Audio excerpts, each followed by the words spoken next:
Okay, we'll get started. Thank you, everybody who's just joined us to attend this webinar all about how to prepare for the FCC's June 30th shake-in deadline. So I think we've got all the information you need to understand why you need to do this, how you need to do this from a regulatory point of view, and what you need to do technically to make it happen. So let me get started here, introduce myself. I'm Jim Dalton with TransNexus. And joining me is Alec Finichel. He's the brains, he's the shaking brains behind everything we're going to discuss today. I have to tell you a little bit about Alec. He's got a lot of industry experience. He's a bona fide shaking expert. He's worked on the ATIS internet network-to-network interface standards group that defines shaking. He was the editor of the out-of-band shaking for TDM standard. And he's a member of the FCC's call authentication and trust anchor working group. So Alec has a ton of expertise. I'm going to bring on Alec towards the end. He can answer any question you've got, and he's going to show you exactly how shaking works and can be integrated to your network. And the good news is, I think you're going to see it's not that difficult, and Alec can explain that. So let me also mention, I want to mention our partner, the SIP School. They're our training partner. You know, if you need to learn about SIP, anything related to SIP, including shaking, you can learn it from the SIP School. So I just wanted to recognize them. And just a little bit about us.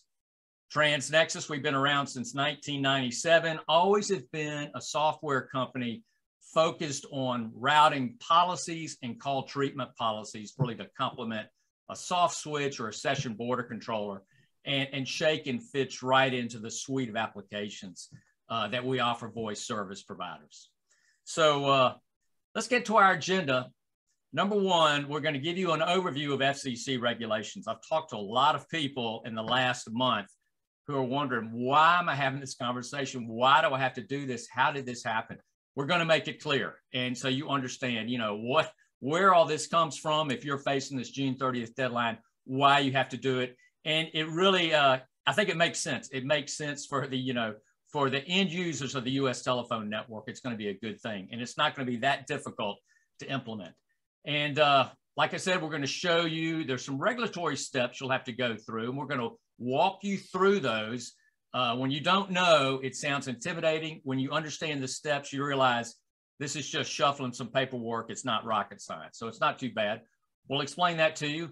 And then how to integrate shaking into your network. What is the certificate? What's a passport? How does all this stuff work? We're going to show it to you. And it's not that hard.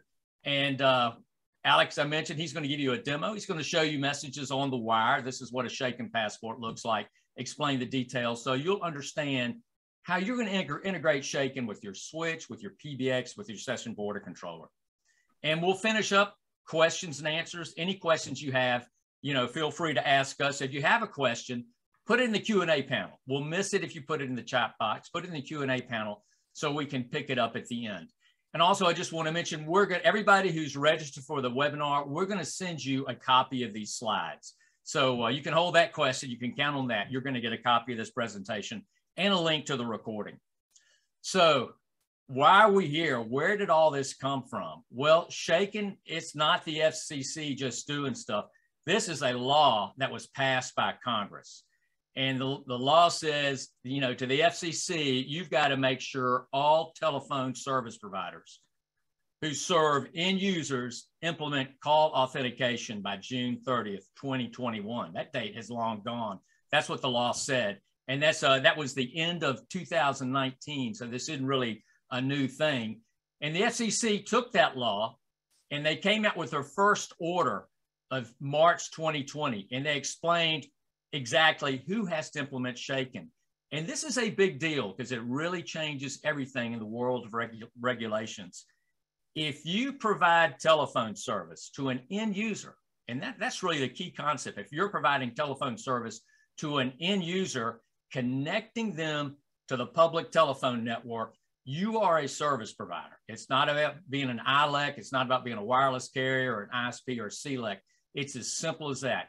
If you provide service to an end user, it could be just one end user, then you need to support shaking. And what's interesting, they purposely got rid of classes, said this applies on a call by call basis. And I'll talk about that a little bit farther as we go more when we go forward. So that's when it began. You know, they mandated, the FCC put out this rule in March, it mandated it. And later that year, they realized, you know, this is pretty new. It's going to be a burden for people that don't have SIP interconnects. What do? And smaller providers, it just may be too expensive. So they provided an extension, a 2-year extension until June 2023. Probably everybody's heard of that. And that's kind of what they were planning on and expecting. And, you know, a little bit of a surprise while we're here today. And I'm going to cover that in just a minute, but there's one other order that's really important. It's profound. You know, the FCC has come out, and these are their words. This was the end of 2020. If you're a service provider, in other words, you provide phone service to an end user that's making, you know, connecting them to the telephone network, you have to know your customer. And not only do you need to know your customer, but you need to police your network. That's right out of the order. There's FCC's words, not mine. And that's different. You know, in the old days, you know, you could just buy a SIP trunk and you could pump traffic into the telephone network all you want, no questions asked. It's not like that anymore. And here's the boom. Here's the, you know, the big surprise that probably is why a lot of people on this call today. The FCC went back in December and said, you know, we've changed our mind about small providers that are not facilities based. And they did this because there's been a lot of robocalls generated by a few bad actors. And the one thing they didn't have in common, they had no facilities. They didn't run fiber to the home. They didn't have a wireless link to the home. They weren't buying copper loops. They were just strictly, you know, providing voice over IP with no facilities to the end user. And, you know, the FCC realized they're kind of sweeping up a lot of people, you know, in this order, but they made the judgment they needed to do it because there were so many small operators with no facilities that were generating robocalls. So they changed the deadline to June 2022. And that's not that long ago. And it's a little bit of a scramble, you know, for folks now to try to realize I've got to do something by June of this year when I was expecting I had until next year. So we're going to help you get ready for that. I want to point out something about all these slides. You can see I've got some footnotes here. You can click on those. Anything you see with a hyperlink, you can click on it. So this presentation, I'm going to walk you through it and tell you about it. But you're going to be able to get this presentation. You can click on those links. It's not just what Jim is saying. You can go actually see the data, you know, where I'm getting this information. So throughout this, I hope you'll use this presentation as a resource to go find, you know, the resources on the internet that you need to, to comply with the FCC's orders. So that's kind of where we've come from, where we are. How do we move forward from here? And yeah, just one thing, I guess I can't overstate, the Trace Act changed everything. A lot of people who never considered them telephone companies, wow, they're under the same jurisdiction as wireless operators, CLECs, ILECs, for these shaken requirements. So what are the impacts for the small providers that, you know, don't have facilities? Well, this order became effective in February. And one thing the order said, if this order applies to you, you've got to go update your FCC robocall mitigation plan. Who sits around reading orders from the FCC? You filed your robocall mitigation plan last year. You thought you're good for 2 years. You didn't know about this order, but you needed to file within 10 days. You needed to update your robocall mitigation plan to say that your extension only applies till June 2022. You know, if it'd been me, I wouldn't have noticed. And I think a lot of people didn't notice, and the FCC is checking. They're sending letters to people, to companies that they believe are small operators with no facilities that did not update their robocall mitigation plan with language that says, I have an extension until June 2022. And so if you got a letter, that's probably a reason why you got the letter from the FCC. When you implement shaken, getting ready for this June 30th deadline, you got to go back and update your certification with the robocall mitigation database within 10 days. So just, you need to keep these kind of short time frames in mind. You can't just kind of get stuff done. I've done what they wanted. You got to go tell the FCC, and you've got 10 days to do that by updating your certification in the robocall mitigation database. And this order came out in December, was very clear. Anybody has not implemented who they believe should have implemented Shaken by June 30th, 2022 and did not, they're going to tell the FCC Enforcement Bureau to follow up. And if you have a good reason, you're in good shape. But if you don't want the FCC Enforcement Bureau following up with you. So it's important to figure out how to comply now.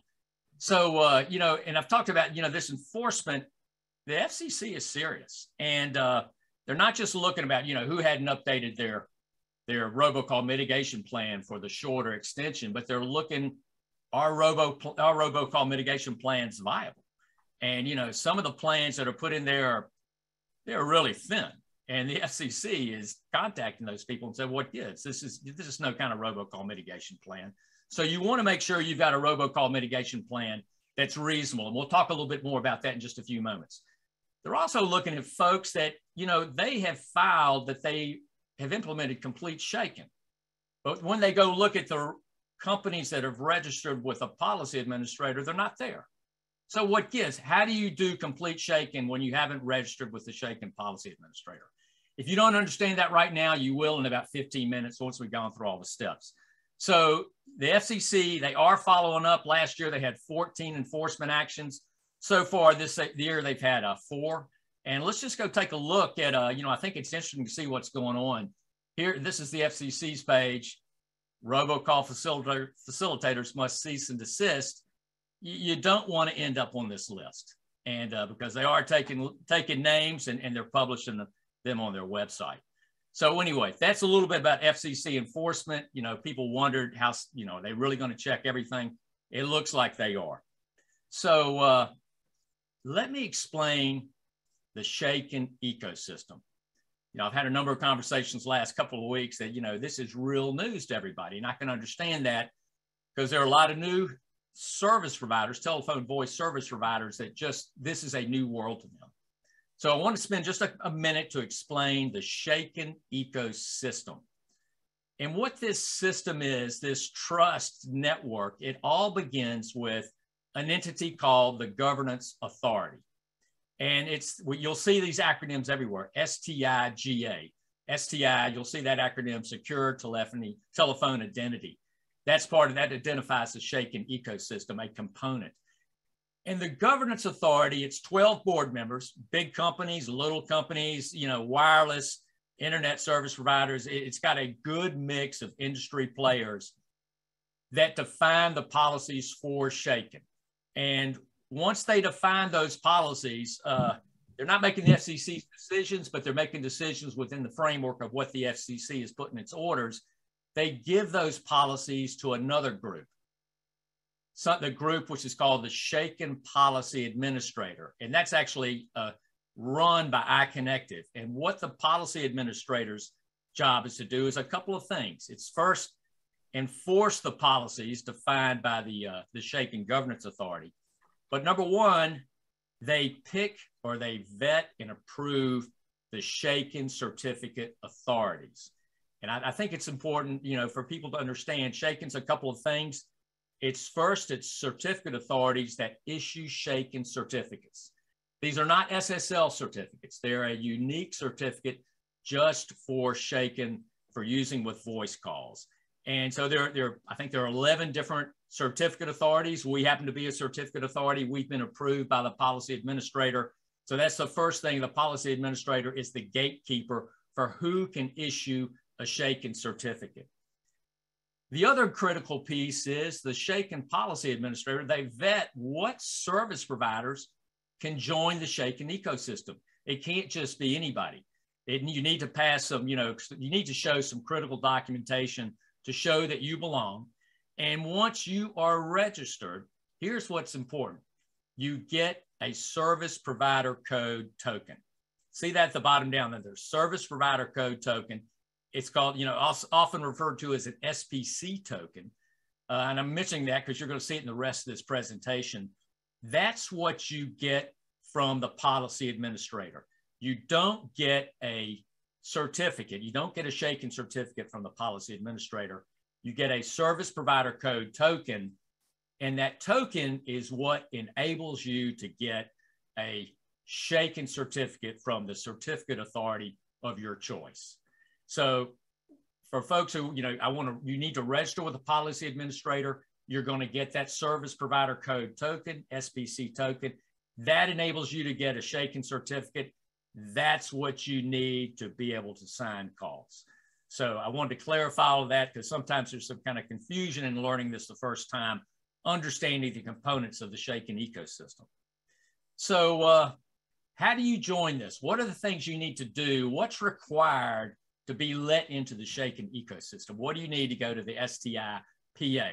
Well, I'm going to give you a quick rundown at the documentation and then give you a little bit more detail about each one individually. The first thing you need is you need a 499 form. And basically, that's how much revenue you as any telephone company make, because every telephone service provider has to make a contribution to the Universal Service Fund. So you have to file a Form 499A. And I'm surprised there are a lot of folks that, they were not aware of a 499A. But so we'll talk a little bit about how to do that. So next, you need to be in the Robocall Mitigation database. I think a lot of folks, probably everybody's in the Robocall Mitigation database, but if you're not, you definitely make sure that you have provided your certification that you have implemented a Robocall Mitigation plan or that you've implemented Shaken in the Robocall Mitigation database. And I'll tell you the details about that coming up. You also need an operating company number. And I'll explain this. This is just a number that identifies your company as a telephone service provider. I'm listing the costs there just so you have some kind of idea of what the budget.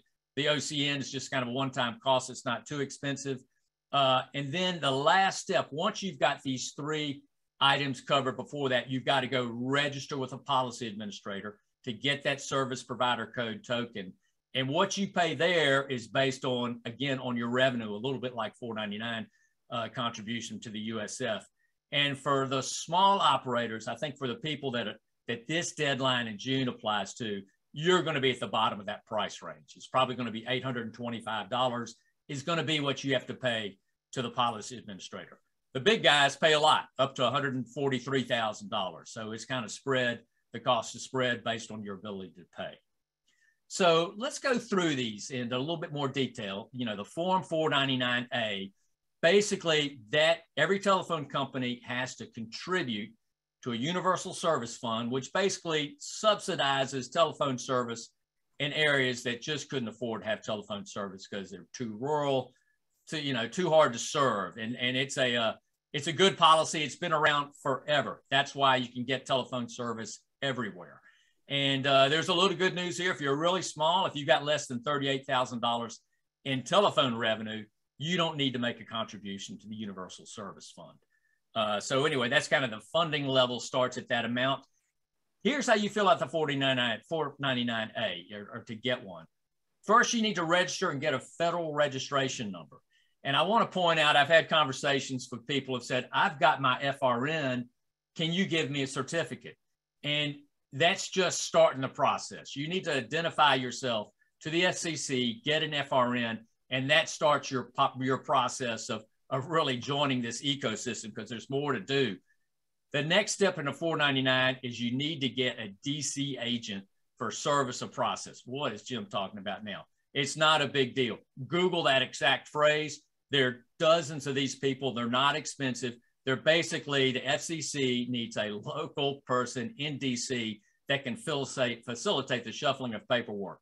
It's not much. It's not expensive, but you've got to have it. It's a requirement for a 499. We get questions. I talk to people and I say, do you have a 499? And usually we're talking to the technical folks and they don't know. Go check. And, it's kind of interesting. You probably do have a 499.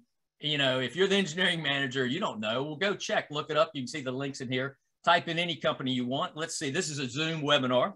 Let's type in Zoom. Let's see if they're in here. There are a bunch of Zooms, and let's see, Zoom Voice. Maybe this is who this is. It sure looks like Zoom out in San Jose. They've got a 499 on file. And so they've probably already implemented Shake and they've covered this step. But you can always go check yourself if you've already filed a 499. So there's a great training video you may want to watch, and then just click the link here to register to get your to get a 499 ID and to complete the forms that are required. Next, Robocall Mitigation Database. You know, some people have already done a great job. Good for you. Some people don't know about this. Some people maybe, you know, they weren't as diligent as they need to be. I hope they don't get a letter. You need to certify with the FCC that you've implemented a robocall mitigation plan, and the requirements are pretty simple. You need to give specific, reasonable steps that you're watching out that no robocalls are originating from your network. And, you know, some people have some, I don't know, what's reasonable, I guess, is an eye of the beholder. You just want to make sure the FCC thinks that whatever you're doing is a reasonable measure to prevent your customers from originating robocalls. And for the folks who are small providers, you've got to go in, update your plan. You know, if you got a good one, you need to go in and say, I've got an extension based on the small provider, non-facilities based service provider until June 30th, 2022. You need to do that if you haven't already gotten notice from the FCC. And let's take a look at that while we're here. If you're not familiar with this, let's just go take a look at it. This is the FCC's database. Welcome to the Robocall Mitigation Database. Let's have a look. It's interesting to look around in here. So, you know, here's somebody, they've implemented complete shaken. No, here's somebody no stir shaken, but they're doing robocall mitigation. You can click around, look on these, see what they filed is their robocall mitigation plan. And, you know, may give you some ideas of what you want to do. And that's on purpose. The FCC wanted people to share how they are managing, you know, prevention of robocalls originating on their network. So, you know, it's all public. It's all there for everybody to benefit from. So operating company number. This is a whole new concept for a lot of managed service providers we talk to provide, you know, voice over IP services in addition to a lot of other IT services. This operating company number, they're doled out by NECA. That's the National Exchange Carriers Association. And basically it's an organization, it's about 130 telephone companies. It's kind of a, you know, a cooperative to do kind of centralized telecom things like tariff management regulations and regulatory services and managing a database service, one of which is the operating company number. So you go then to get your number, you can click on that link. It'll take you right to where you need to go. If you're a small voice over IP provider, you know, there are different OCNs, you know, like for an OCN for a LEC, a CLEC, you know, wireless, whatever it might be. People ask, well, what should I look for? Almost certainly you want to have, you fall into the category as an internet protocol enabled service. So you want an IPES OCN when you go to NECA. And what do you need to get one? You need to prove that you're a real business. You need to prove that you've got interconnection agreements, that you can hand calls off to the public network, and that you've got customers. And, you know, if you want to make sure your documents look good, if they're a little sketchy, they may ask more questions. And again, you know, you need to give yourself a little bit of time. They don't turn this thing around in a week. You know, once you've given the information and paid $425, it's going to be 10 days before you get your OCN. So all these steps you want to kind of do in parallel because June 30th is not that far away. Now, the last step, you've got to go to the policy administrator, the STIPA, and become an authorized service provider. And here's the list. You want to be a member of this list. These are people who have registered with the policy administrator. They've gotten a service provider code token. They can sign their own calls. These are folks who can select complete shaken in the robocall mitigation database. If you select complete shaken in the robocall mitigation database and you're not on this list, you're going to have some explaining to do. You may have a very good reason. It's totally fine, but that's a little counterintuitive, and I think you may need to explain how that works out. So they've got great guidelines. Click on that link. You know, it's about 10 pages, tells you everything you need to know. It's not dense. It's not a bad read. And then just click here in the registration process. And you know what you need, just get your information together. You get your OCN, you got your $4.99. You need your total revenues in the $4.99. That's a couple of forms because that's how they're going to figure out how much to pay you. And so you want a $4.99, you know, with a small amount of revenue. Hope that works out for you to minimize your fee to the PA. And you need your billing contact. They're going to give you three choices. How are you signing up? What kind of account? Certificate authority, service provider, or rest board. If you're a small provider, you want to sign up as a service provider, not as a rest board, not a certificate authority.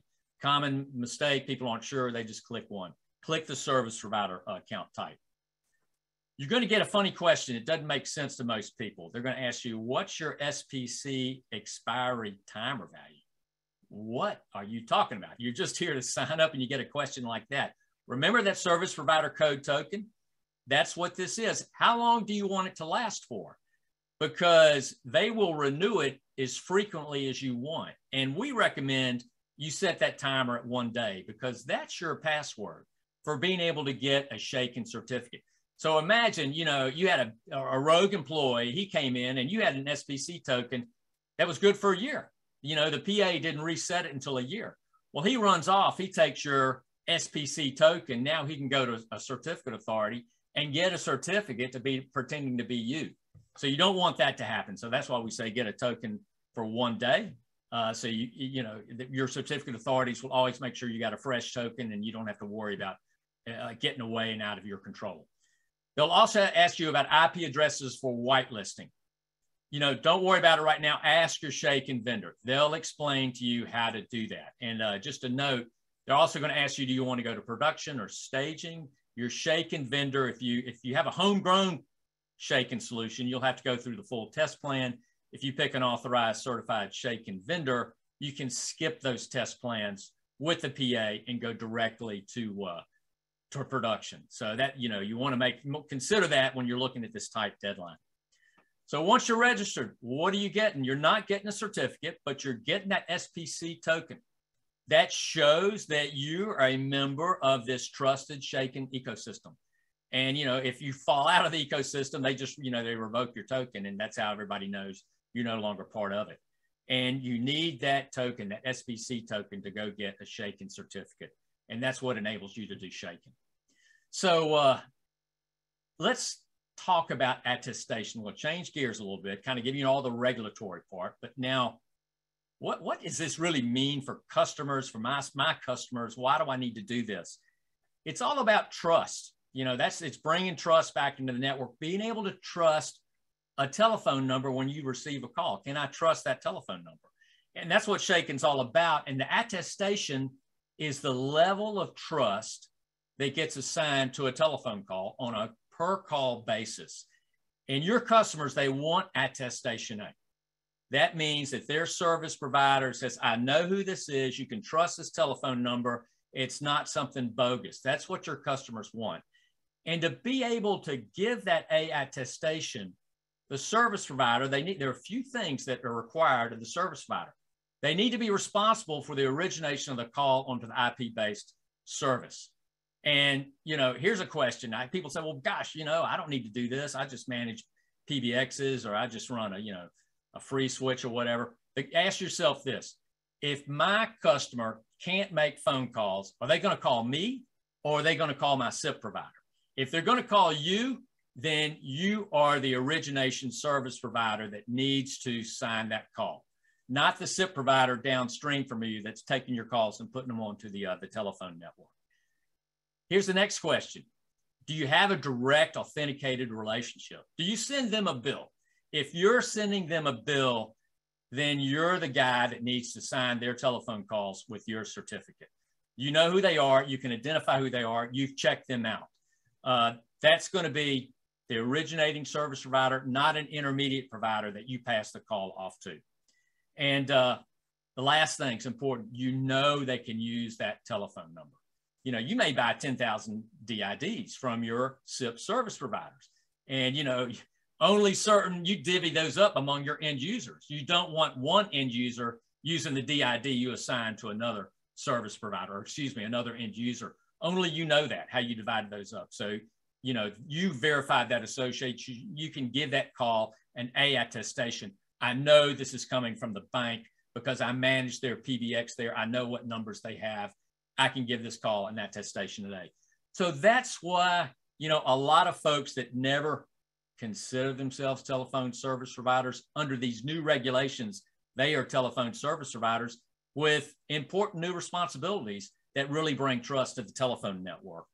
So there are a couple of other A attestations. There is B attestation, which, you know, it doesn't really buy you much. where it's good. I mean, you know something about the customer. Where this is useful, if you're providing SIP trunking services to a PBX and you give them 100 numbers, and you know, somebody makes a phone call from that trunk, you know it's Enterprise A that you sold those numbers to and that you're providing VoIP service to. But that's the CEO's telephone number, and maybe are you sure it's the CEO? Because what if it was an inside job, somebody pretended to be the CEO and they're trying to arrange a bank, you know, a wire transfer? You know, if somebody perpetrated a fraud and you gave that an A attestation, that's not good. So, you know, if you give it a B attestation, you can say, I know the trunk group it came on, but I couldn't verify exactly the phone. If that's the case, you know, if you've got hosted VoIP services, you could. But if you've got a SIP trunk to somebody else's PBX that's being run with Enterprise, you just don't know. So you want to think about how you attest the calls, because you're putting your digital signature on those calls. And if there's a problem, you know, people are going to be coming to you asking some questions. The last attestation is C. You don't know anything about that call. It's really for wholesale. That's what that's all about. So let's, oh yeah, here's a link if you want to see the details.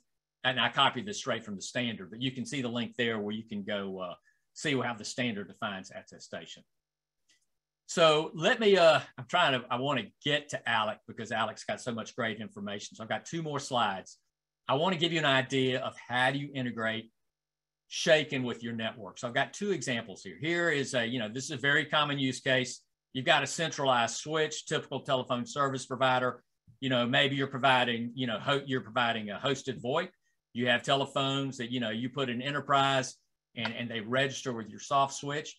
Or maybe, you know, you've installed PBXs at the premise, but you're running SIP trunks to your switch. And from there, you connect them to different service providers downstream. So here's how Shaken integration works for this kind of network. And it all begins with this Shaken authentication service. What is that? That is basically software. It could be software, it runs on your switch. It could be software that runs on a server in your data center. It could be software in the cloud. What it's defined, that's how it's described in the standard. Basically, it's an authentication service that digitally signs every telephone call with a Shaken passport. And Alec is going to show you what that looks like in just a minute. So when a call comes into your switch, you've got to get this Shaken passport with a digital signature into the call signaling. How do you do that? Well, what the standards say is you send a SIP invite to the authentication service, wherever it is. And that service is going to, you know, look at the policies, say, this is a good number. You know, for my service provider, you've configured in there, this guy gets attestation A, or maybe he gets attestation B, whatever the policies are. It's going to return that Shaken identity header. The identity header is a new SIP header. It goes in an invite just like any other kind of SIP header that has the Shaken passport. So you need to get that back to your switch and get it into the SIP invite that goes to your SIP provider. And that's the integration method. You know, it's no REST API, it's nothing proprietary. This is how it's done. It's basic SIP signaling. You send a SIP invite to the Shaken authentication service. That SIP invite is like any other SIP trunk. It's identical to the SIP trunks you have set up to your providers. The authentication service never routes a call. It always returns a 302 with this identity header. And at your switch, you have to copy that into the invite that gets sent to the provider. So let me kind of just diverge a little bit and kind of relate this to the regulation. So what the FCC is saying, you know, end users, that's that yellow group, you know, the hosted, you know, VoIP phones, the PBX, you know, the SIP trunks of the PBX. Those people are end users. They're getting service from the operator that runs the hosted VoIP switch. That the company running the hosted VoIP switch, they're their originating service provider. You know, if an end user has a complaint, they're going to call the originating service provider. And then the green, that shows you the intermediate providers. They don't know the end users. They know the originating service provider, but they don't know the end users. They don't have that authenticated relationship. They don't bill those people. The intermediate providers bill the originating service provider, and then he bills the end users. So that kind of, you know, is kind of the technical integration with kind of an overlay of the regulatory framework. So let me show you one other network design, which is, it's really interesting because this is, well, it's kind of a new world. We talked to a lot of managed service providers. These people, they're giving their customers awesome service. They're taking care of everything: email, print servers, firewalls, including voice services. And they're managing their PBXs. They install their PBXs. They give them their phones. They do everything for them. And they kind of bundle with that connection to their voice providers. And as far as these end users or enterprises concerned from these managed service providers, and in the eyes of the FCC, they are the service provider. And in this call flow scenario, it's really similar. Even though this managed service provider has no network, he's got no switch, he's got no, he's got no fiber. He's just basically, he's managing this on behalf of his customers. What you have to do is configure their PBX on a PBX by PBX basis to go get that identity header from a shaken authentication service and include that in the SIP invite that's sent to the provider. And when you overlay kind of the shaken regulatory framework, the PBX, the PBX services, whether hosted or on premise, those are the end users. And the originating service provider, he's completely virtual, but he knows he's got the authenticator relationship. He doesn't have a network, but he knows who his customers are. He's providing service. He's enabling their connection to the rest of the world through intermediate providers. And so anyway, that is how shaken is implemented for managed service providers who really are providing phone service, but are completely virtual in terms of their network. So that covers pretty much everything I wanted to go over. I want to cut over. Oh yeah, just mentioning out the billing point. That's the key aspect of who's responsible here. I want to cut over to the demo of shaken. I'm going to stop sharing. Alec, I'm going to give Alec a chance to show you kind of real life, what these messages look like. And let me stop sharing, Alec, so you can share your screen. And so you'll be able to see from what Alec is going to show you, what does an identity header look like? What does it look like in 302? What do I need to do for the integration? So Alec, I'm going to stop talking and let you share the more interesting information. Yeah, absolutely. Are you able to see my screen just to confirm that's working? Perfect. Yes. So this is a view of the dashboard for our cloud product that's called Clear IP. I'll just use that to give you a demonstration. We have a couple different products on-prem and as well as cloud. So let me just start over here with this Analytics SIP Messages tab. So I want to find a call here that is got that's being signed. So I've got this demonstration call here.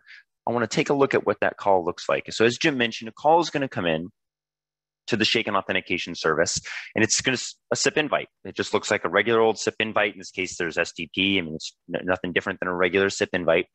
And that authentication service is going to return a SIP 302 with that shaken passport. And you can see that here. This right here is the shaken passport. In this particular case, it's being returned in an X identity header. We have a number of different ways that we can return that. Certain equipment, it's easier to return an X header than it is a regular identity header. Sometimes we use embedded headers, just depends on the equipment. But in this case, it's being returned as an X identity header. You can see this big string here. It's got a couple different parts in it. So it's got the actual passport itself that goes over to here. And then it's got this info parameter, which is got a link to the certificate, and then ALG and PPT that is just some basic information that are needed. But what we can do, we can actually decode this, and we can take a look at what is in that passport, because this is just a base64 encoded JSON web token right now. It's a little hard to look at. So I'll go over here to the STI authentication token tab, and I'll see that encoded token appear. Same thing we just looked at before, but here's that token decoded. So it's got three parts. It's got a header, see that here, a payload, you can see that here, and a signature. The header provides information that is needed to verify the token. So what algorithm was used to sign it, what type of token. It's a shaken PPT is the extension. It's a passport, which is just kind of some specific information this is always going to have these three values in every shaken passport that you see. And then the X5 view, this is a link to your certificate that you got from an STICA that you use to sign that call. So this allows the terminating service provider to go get that certificate and then use it to verify this passport. Now, the interesting information is all in this payload. So we'll start off, the first thing we have here is an attestation level. This is either going to be A, B, or C, which corresponds to the 3 attestation levels that Jim mentioned before. Then we've got a destination telephone number. This is just what links the passport to this call. You can't take this identity header that was created over here and just go put it in another call, because it only works for a call that's destined to this number. That's why that's included in there. And then there's a timestamp, an issued at. This is the number of seconds since January 1st, 1970. It's the way computers store time. And so what this is doing is preventing you, again, from taking this passport and just putting it on another call that happened to have happened at a different time. And then you've also got the origination number, the calling number. Again, these 3 values, the goal is just to prevent you from taking this passport and putting it on some totally different call. It's got to have the same number, calling and called numbers, and be placed at nearly the same time to have the passport be valid for that call. Then the orig ID, this is an opaque value that's used by the originating service provider to locate the call in the event of a complaint.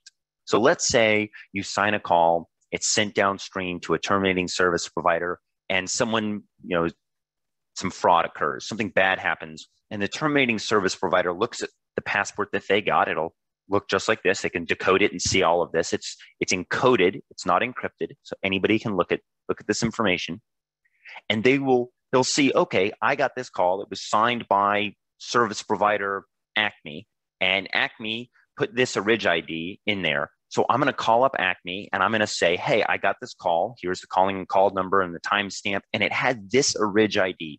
What's going on with this call?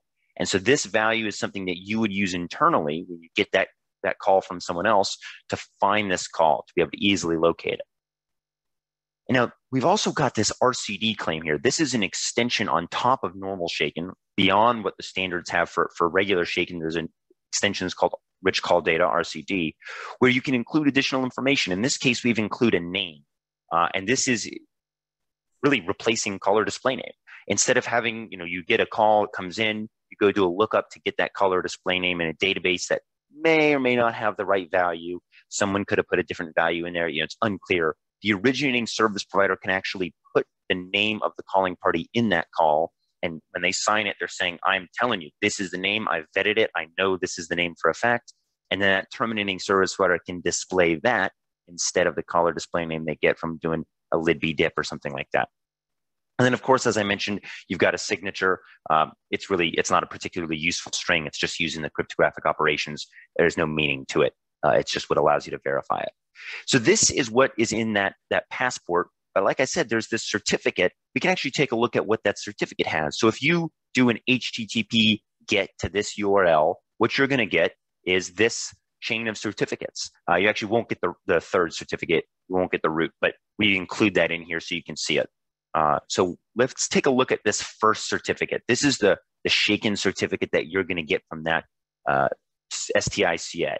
And so here we've got, okay, so this particular certificate was issued by TransNexus using our issuing CA1 certificate, where we issue certificates out of. And it was issued to TransNexus. We actually have a service provider account and SBC token so that we can get certificates as well. And so you can see that name here. And then we've also got our TNAuth list. So this TNAuth list has our service provider code in it. So Jim mentioned that you'll be getting a service provider code token from the STIPA, and in that token is your service provider code, which if you're registering as a service provider is just your OCN, your operating company number, which Jim also talked about. So this is what allows when someone gets a call and they verify that passport that we just looked at, they can see who signed it, identified by their operating company number. And for a fact, this was signed by AT&T, Verizon, T-Mobile, whoever, because you see their operating company number in there, and nobody else can get a certificate with that operating company number. NECA has a database of service providers' operating company numbers if you need to see that as well. And then there's a bunch of other information in the certificates that's not of particularly useful to kind of just look at. It's kind of more back-end stuff that's required for certificates to function. So that's what happens when you get a call. And now I want to show you what happens when you want to set up at least in our platform, is how you would set up shaken signing. So, you sent this call to us and we returned back that identity header, but how did that happen? So the first thing you do is you go over here to this STI menu, as Jim mentioned, secure telephone identity, and you click the certificates button. And this is where you can create a certificate. So I'm going to just kind of walk through the steps of creating one because it's actually quite simple. So I've actually got a demo account here where I can see a bunch of different tenants at once. So I'm just going to pick something at random here. It doesn't matter. You generally wouldn't see that operator value. So I'm going to create this certificate and I'm going to give it a name. I'll call it 1234, just as an example. Now, what country am I getting this certificate from? Right now, both the US and Canada have shaken deployed in their ecosystems. And so you can actually take a look at this particular, this drop down here. You can specify whether you want this to be United States or Canada that you're going to be getting that certificate from. And whichever one you pick here, we're going to reach out to the policy administrator in the United States or Canada to get that service provider code. Then you're going to put in your SPID, your OCN. We call it SPID here because in some other countries, they don't use the term OCN. And shaken, of course, is going to be used outside of the United States. And then you're going to put in your STIPA account ID, user ID, and password. Now, Jim mentioned that the STIPA is going to give you a service provider code token, but we actually don't generally use it that way. So the way we use it, you supply us the credentials and the software will automatically go get the SPC token. And this is what allows you to provision these credentials once and then never have to touch it again. Because those SPC tokens do expire. You have some control over the expiration, but they always have an expiration date. And so by putting your credentials in here, we'll automatically go get a new SPC token every time it's needed before it expires. And that's what allows you to get a certificate. Once you fill that form out, click submit. It takes about 60 seconds. And then you're going to click the show button and you're going to see your certificate here. And in this particular case, if I click my shaken certificate, I can see the shaken certificate. I can see it was issued on the 11th and it expires on the 18th. And this system is going to automatically get a new SPC token and a new certificate before that expiration. It just automatically refreshes itself to keep it up to date. So that's what getting a certificate looks like. Just a one-time setup, just a couple fields to fill out. And then you can come over here to the STI authentication policies. And this is where you can define the policies for signing calls. So I'm going to filter out to just look at, I meant to put a 1, there we go. So here I'm going to look at one particular user. So I've come over to the organization users page and I've created a user for each one of my trunks, let's say. So I've created a user for this trunk, call it First National Bank. And I've created 3 policies for them. So the first policy, I've said, okay, I want to sign calls that come from First National Bank attestation B. There's some other fields in here that we won't talk about, but the critical thing is I'm going to sign those calls attestation B. Now, I haven't selected a certificate because I don't actually have a certificate in this account. So what ClearIP is going to do is it's going to use a testing certificate. And in a production system, you'd want to select which certificate you want to use to sign that. Now, that will sign those calls B, but there are 2 numbers that maybe you've given to that bank. You've given those numbers, you got them from a wholesale SIP provider, and you assign them to that customer. These 2 numbers here, I've created an exception policy that says, well, if the bank uses one of these 2 numbers, I want to sign that attestation A. So if they use this number or this number, they get A. Any other number, blank calling number, they're going to get attestation B. Now, this is just one example of the many different ways you can configure your policies. You could have a single policy that says for any one of my customers, no user limit, just any customer, leave everything blank. I want to sign everything attestation A. And that's the kind of policy that a wireless provider has. Because a wireless provider, when you register, connect your handset to their network, you don't get to pick the calling number. It registers, it knows your calling number, it assigns it. You can't spoof a number. You have no control over it. So wireless providers, they're just going to sign everything that leaves their network A. And if you have a hosted PBX maybe, and your phone's registered, they cannot pick a calling number. They can't spoof. They can't do anything. It's automatically set.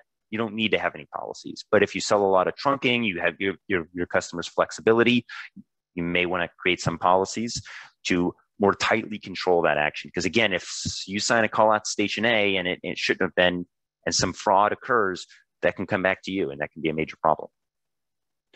So that's a quick overview of the authentication policies. Of course, there's a little bit more, verification that what's the terminating service provider does. But that's pretty much how it works for authentication. It's actually pretty simple.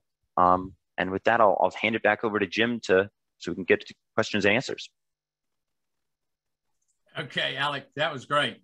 Let's see. Let me share my screen here and get back to some answers. I'm sure there are a lot of good questions based on what you explained. That was interesting to see all of that. So let's go through this first slide on just the questions and answers to get started.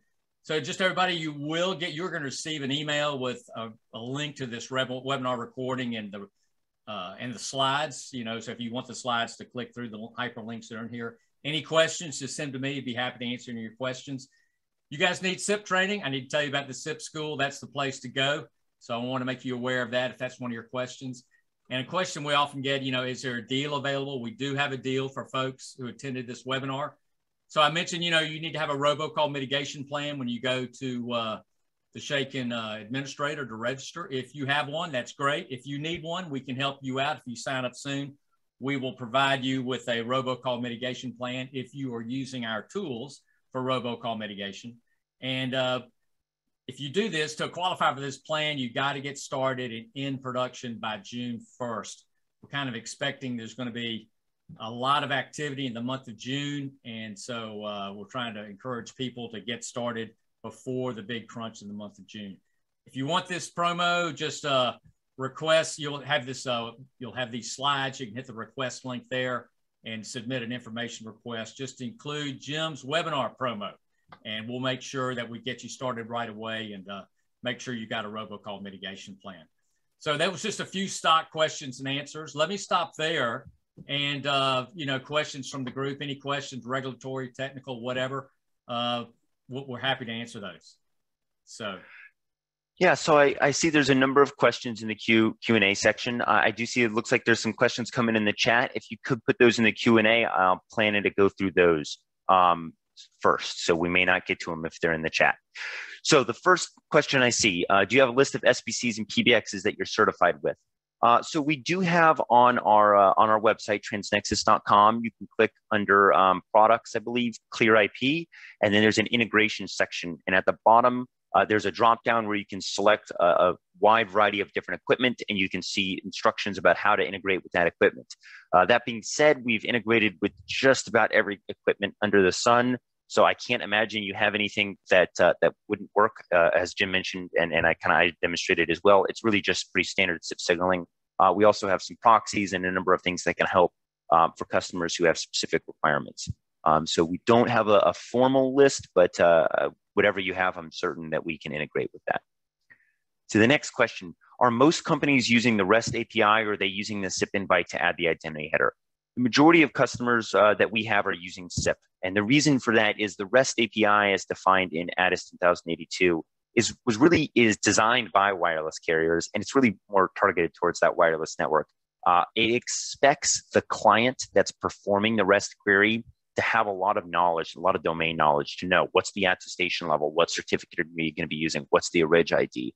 And the majority of our customers, their equipment doesn't have that information, doesn't know that. We have to have those policies that I showed you to be able to define what calls are signed A, B, what calls are not allowed to be signed, all these different types of things.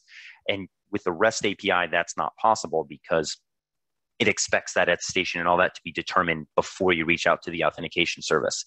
That being said, certainly there are networks that use REST API. We do offer a REST API in our on-premises product, which is very similar to what I just demonstrated today.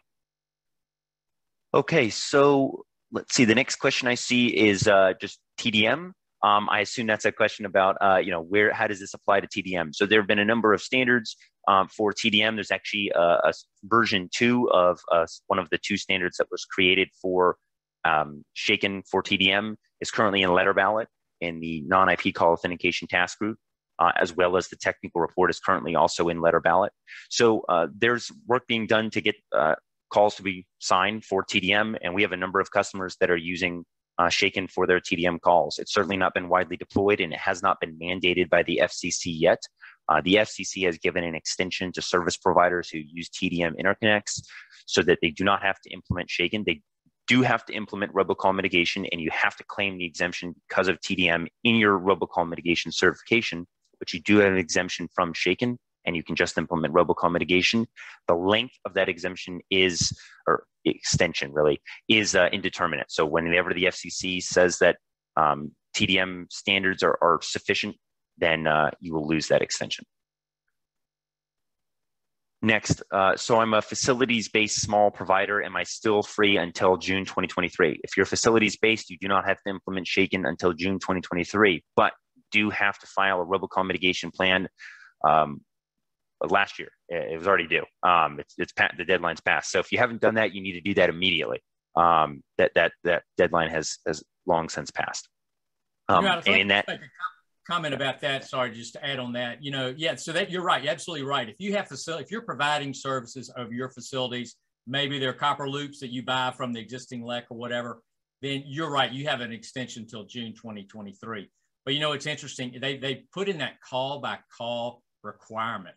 So, and I've had these conversations with a few folks. They do have facilities. Maybe they're a wireless internet service provider. They got radio links to most of their customers, but they do have a hosted VoIP service that people access over the internet. For their wireless links, they are facility space, but for that business that they provide access over the internet, they are required to implement Shaken for those calls. So it's like I say, it's call by call as opposed to just business wide. Yes. So yeah, you may have some calls you're required to implement Shaken by June 2022 and some calls June 2023. And you always, for every call, you have to have a robocall mitigation plan and be performing robocall mitigation if you're not doing Shaken. So just to clarify, it's not just don't do anything until 2023 or even 2022. You have to do at least file a robocall mitigation plan that says you're doing robocall mitigation. What happens on call forwarding? So call forwarding, there's something called a DIV passport. It's been standardized. It has not been widely deployed. None of the major wireless carriers support it, but that's what's used. Just in the interest of time, we don't have a lot of, I don't think we'll be able to get into the details, but basically you're going to add a second passport to that call. There'll actually be two. The original passport from the OSP to the person doing the forwarding. We have Shaken passport like what we looked at today. And then when you forward a call, you add a DIV passport, which is just basically a way of changing the destination number without changing the attestation. There's no attestation in a DIV passport. There's no reg ID because all you're doing is saying, I'm forwarding this call. I don't know anything else about it. But we have some white papers on our website that go into more detail. And I think they have links to the standard as well. How do TDM service providers implement full Shaken? Using one of the two published standards for TDM calls, out-of-band Shaken and extending stir Shaken over TDM, which is putting Shaken information in ISIP signaling. Is a 302 redirect explicitly required or running infrastructure slightly different? So we use a SIP 302 redirect in our cloud product. In our on-prem, we do typically a redirect. There's a couple other ways you can deploy it. You can certainly potentially do other things. It really just depends on your network. I'd recommend reaching out and we can provide a little more information. But as far as the standards go, I mean, it doesn't matter. The FCC doesn't care if you use a redirect, a REST API, a hairpin, SIP invite. It doesn't matter to them as long as you're getting an identity header properly formatted out of your network. There are a number of ways to do that. Authentication occurs before the first ring on the other end of the recipient. Yes, it does. Authentication occurs before it even leaves your network. The SIP invite is the first thing that leaves your network when you originate a call, and that's going to have an identity header in it. So it cannot leave your network until it's signed. Is the Shaken authentication service node goes down when the call calls to fail, or is there some kind of fallback? When we deploy things with our customers, whether that's on-prem or in the cloud, there's always many authentication service nodes. So going down, it would be pretty, that shouldn't be happening in the first place, even in the event of a failure. But in the event of a failure, your switch would, a catastrophic failure where every authentication service was down, your switch will be sending SIP options pings to those authentication services on a regular basis. If the options pings don't get a response back, then it won't even send a SIP invite to the authentication service. You should also be making sure you have a timeout. So when you send a SIP invite to the authentication service, you expect it to respond very quickly. If you don't get a response, then just fail over and complete the call normally. It won't have Shaken, but you will still have your calls complete. But again, that shouldn't happen unless you blow up your data center and deploy it on-prem or something weird like that, because you should be redundant authentication services. So our facilities-based small providers required to be shaken compliant by June 2022. If you're facilities-based for every call, then it's June 2023, and you can claim an extension that allows you to do robocall mitigation instead of shaken if you want to. So a lot of people just do shaken now because you can do robocall mitigation for a year and then switch to shaken. Does it make sense to do that instead of deploying once? You deploy two different things, but you do have an extension for those calls. I think we're already actually over time, but there's a lot more questions. Do we want to run over, or? Alec, I tell you that you did a great job on the questions. You covered a lot of them, really good answers quickly. Let's do this. I think we ought to wrap up. It's been an hour. We will follow up with answers to the questions that we didn't cover. And so we'll wrap up there. Just want to say thank you, everybody, for joining us today. I hope this was useful. Alec, thank you for showing us the details about those certificates, how it works. It's, it seems pretty straightforward. Just that you need the identity header back in the 302. So thank you for showing us all the details about that. And thank you, everybody, for joining. If you got any questions, just send me an email. If you have a question for Alec, I'll make sure he gets it. And we appreciate it. And thank you. Thank you.